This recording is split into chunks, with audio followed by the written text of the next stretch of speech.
అసలు Jurala source point తీసి మీరు శ్రీశైలంకి ఎందుకు మార్చారు? మార్చడానికి కలిగినటువంటి సాంకేతిక కారణం ఏంది? ఆనాడు కేసీఆర్ గారు కూడా ప్రజెంటేషన్ ఇచ్చినప్పుడు పాకాల జూరాల ఒక లింక్ పెడతామని ఇంకోటి చాలా చెప్పారు. అవన్నీ జరగలేదు. 100 అనుకుంటాం, 100 కావు. పాలిటిక్స్లో అయినా ప్రభుత్వంలో అయినా ఇంట్లో అయినా, అది మాకు కూడా తెలుసు.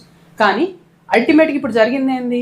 జూరాల నుండి శ్రీశైలంకి సోర్స్ పాయింట్ మారింది. ఎందుకోసం మారింది? నేను అలిగేషన్ చేస్తా ఉన్నా. జూరాల టు శ్రీశైలం సోర్స్ ఎందుకు మార్చింది? ఇదొక అసలు ఎవడన్నా నా దృష్టిలో మెడ మీద తలకాయనోడు ఎవడి క్వశ్చనే అడగడు. దీని కొద్దిగా బుర్రల మైండ్ ఉన్నోడు అడగడు. ఆనాడు సమైక్యవాదులు తెలంగాణకు నీళ్లు రావద్దు, శ్రీశైలం మాకే ఉండాలి, మేము దంచకపోతాం పోతిరెడ్డిపాడికి వెళ్ళి రాయలసీమ లిఫ్ట్కి వెళ్ళి ఈ తెలంగాణ వీళ్ళకి రావద్దని మనను జూరాలలో ఇరికిచ్చారు. మీరు అలానే కొట్టుకొని సాగుతారు. అది సమైక్య రాష్ట్రంలో సమైక్యవాదుల ఆలోచన. ఇవాళ కూడా వీళ్ళు ఆ సమైక్యవాదుల అది ఏమంటారు వాళ్ళ కింద పనిచేసిన ఇంకా పోతలేనట్టుంది ఆ బానిస తత్వం. మేము ఇంకా అలానే ఉంటామంటున్నారు. అసలు ఈరోజు మా మహబూబ్ నగర్ మాజీ శాసనసభ్యులు ఎమ్మెల్యేలు ఇక్కడ కనబడుతుంది. ఇప్పుడు మా ఆల వెంకటేశ్వర రెడ్డి గారిది, మా మక్తల్ రామ్మోహన్ గారిది, వీళ్ళందరికీ మన నెట్టంపాడు భీమా ఆయకట్టు ఉంటుంది. ఇప్పుడు పోదాంపాడి పాలమూరుకు వస్తావా? ఉత్తం పోదాంపా. ఈరోజు నెట్టంపాడు మోటార్లు ఆగినాయి, భీమా మోటార్లు ఆగినాయి, కోయిల్ సాగర్ మోటార్లు ఆగినాయి. ఈరోజు 5,50,000 ఎకరాలకు జూరాల కింద ఈ యాసంగి పంటకు క్రాప్ హాలిడే ఇచ్చిందే రేవంత్ రెడ్డి ప్రభుత్వం.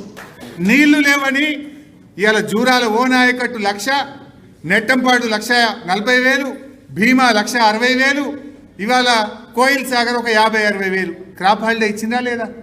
మరి అదే శ్రీశైలం మీద ఉన్న కల్వకుర్తి మోటార్లు గలగలగలగల కృష్ణా నీళ్లు బారిస్తలేవా? ఇప్పుడు పోదాంపా. ఈ నిమిషానికి కల్వకుర్తి మోటార్లు నడుస్తున్నాయి. ఈ నిమిషానికి ఈ యాసంగి పంటలో శ్రీశైలం మీద ఆధారపడ్డ కల్వకుర్తి ప్రాజెక్టు కింద 2,80,000 ఎకరాలకు ఈ యాసంగిలో నీళ్ళు వస్తున్నాయి. శ్రీశైలం మీద కల్వకుర్తి ఉంటే 2,80,000 వాడుతుంది. జూరాల మీద ఉన్న నెట్టంపాడు భీమా కోయిల్ సాగర్ నీళ్లు లేవని క్రాప్ హాలిడే ఇచ్చేసిండ్రు.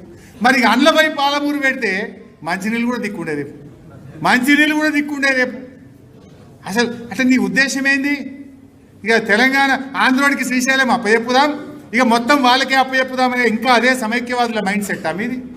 ఇంకొక బేసిక్ పాయింట్, కృష్ణానదిలో ప్రధానమైనటువంటి ట్రిబ్యూటరీ తుంగభద్ర నది శ్రీశైలంకు ప్రతి ఏటా 450 నుంచి 600 టీఎంసీల నీళ్లు తెస్తాయి. అంటే ఇక తుంగభద్ర మొత్తం ఆంధ్రాకి అప్పచెప్తావా? మన లెక్క తెచ్చుకోవద్దా? జూరాల కాడ తుంగభద్ర కలుస్తుందా? జూరాల దాటి కిందికి పోయినాక తుంగభద్ర శ్రీశైలంలో కలుస్తుంది.